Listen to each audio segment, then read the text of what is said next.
Bismillahirrahmanirrahim. Fadhailu dzikrillah. Fadhailu dzikrillah. Keutamaan berzikir kepada Allah, keutamaan mengingat Allah Subhanahu wa taala.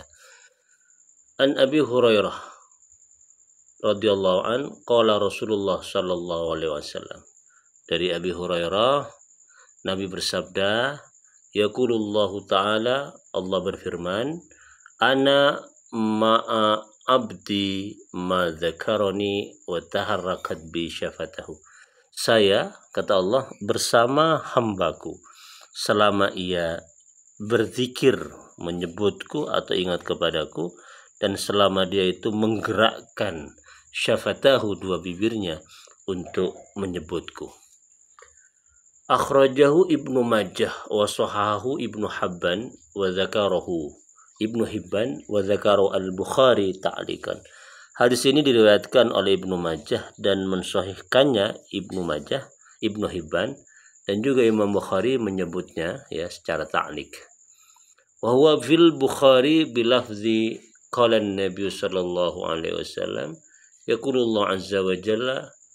Dalam hadis Imam Bukhari, dalam hadis Sahih Bukhari ini ya, lafadznya begini, Nabi bersabda, Allah berfirman, ana inda dhanni abdi bi wa ana ma'ahu idza dzakarani. Ya. Saya menurut persangkaan hambaku kepadaku, dan aku bersamanya apabila ia mengingatku. Fa in dzakarani fi nafsihi dzakartuhu fi nafsi. Jika ia ingat aku di dalam dirinya, maka aku akan mengingatnya juga, aku akan menyebutnya juga di dalam diriku. Wa in dzakarani fi mala'in dzakartuhu fi mala'in khairin minhum. Jika dia menyebutku, mengingatku di sebuah keramaian, maka aku pun akan menyebutnya, mengingatnya di dalam keramaian yang lebih bagus ya, yang lebih bagus daripada mereka. Wa in taqarraba ilayya shibran taqarrabtu ilaihim dzira'an. Jika hamba itu mendekat kepadaku shibran, sejengkal, maka aku akan mendekat kepada dia dzira'an, satu lengan, satu dzira', satu lengan. Wa in taqarraba ilayya dzira'an taqarrabtu ilaihi ba'an. Jika hamba itu mendekat kepadaku satu dzira', satu lengan, maka aku akan mendekat kepada dia ba'an, satu debah. Wa in atani yamshi ataituhu harwalatan. Jika ia datang kepadaku dengan berjalan, maka aku akan mendatanginya, kata Allah, harwalatan, dengan terburu-buru, secara segera ya, berlari gitu ya. Wahadi dan ini ya, wahadihi dan ini ma'iyatun khasatun tufidu 'azamata dzikrihi ta'ala. Ini merupakan satu kebersamaan yang khusus ya. Tufidu 'azamata dzikrihi ta'ala ya, yang menjelaskan tentang keutamaan zikir, mengingat atau menyebut Allah Subhanahu wa taala. Wa annahu ma'a dzakirihi bi rahmatihi wa lutfihi wa i'anatihi wa ridha bihalihi.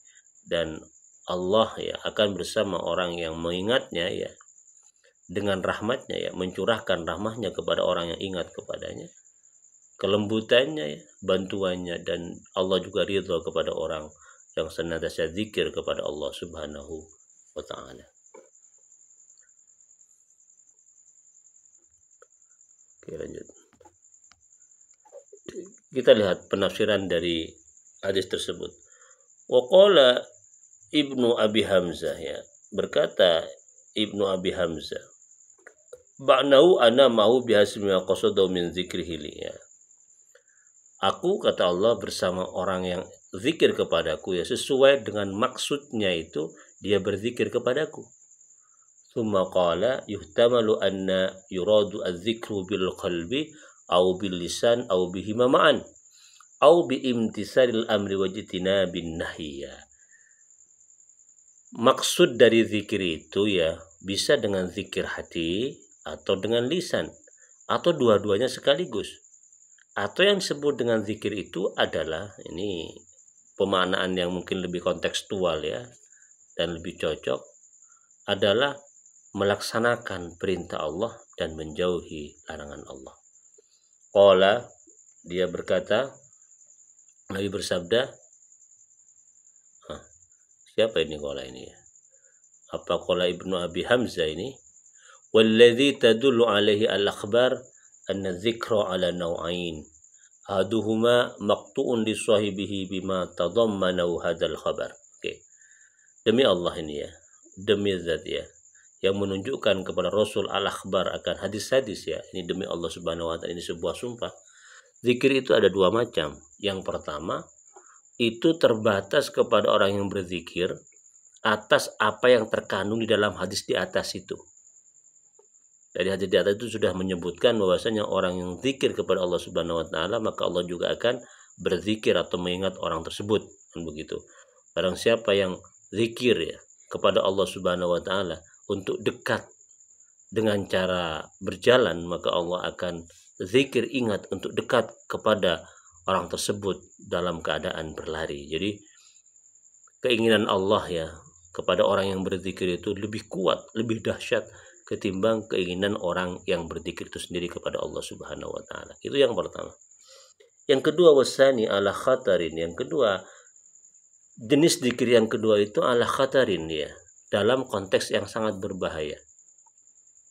Artinya apa? Qala al-awwalu, ya berkata Abi Hamzah itu, yang pertama, mustafadun min qouli ta'ala faman ya'mal miskala dzarratin khairan yarah. Ini berdasarkan firman Allah, barang siapa yang melaksanakan satu biji, satu ya atom kebaikan, maka dia akan melihat balasannya kelak pada hari kiamat. Jadi orang yang berzikir kepada Allah Subhanahu wa taala itu adalah sebuah kebaikan, maka jelas dan pasti kelak akan melihat buah dari kebaikan zikirnya tersebut. Wasani yang kedua, ini mengarah kepada ala khatir ya. Satu zikir yang bikin bahaya kepada orang yang zikir. Wah, ternyata ada zikir yang bisa membahayakan orang yang zikir itu sendiri. Jadi tidak selamanya zikir itu positif. Ada zikir yang negatif. Tidak semuanya zikir itu membawa manfaat, bisa juga membawa mafsadat. Buktinya ini, ala khatarin.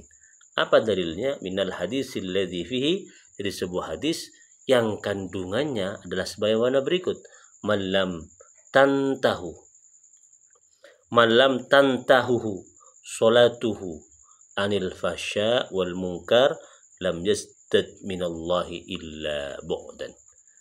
Dalam hadis tersebut dijelaskan bahwasanya barang siapa yang tidak bisa menghentikan ya, salatnya orang tersebut, tidak menghentikan orang tersebut untuk melakukan kejahatan, kejelekan dan kemungkaran, salatnya tidak mencegah dia dari kejelekan dan kemungkaran, itu artinya sholatnya, zikirnya, ibadahnya akan membuat dia itu lebih jauh ya, semakin jauh dari Allah Subhanahu wa taala. Jadi sholat, zikir, ibadah itu tidak semuanya positif.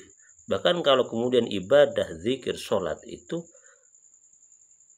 membawa orang itu semakin melakukan kejahatan-kejahatan, kejelekan-kejelekan, berarti ibadah itu semakin membuat orang tersebut semakin jauh dari Allah Subhanahu wa taala.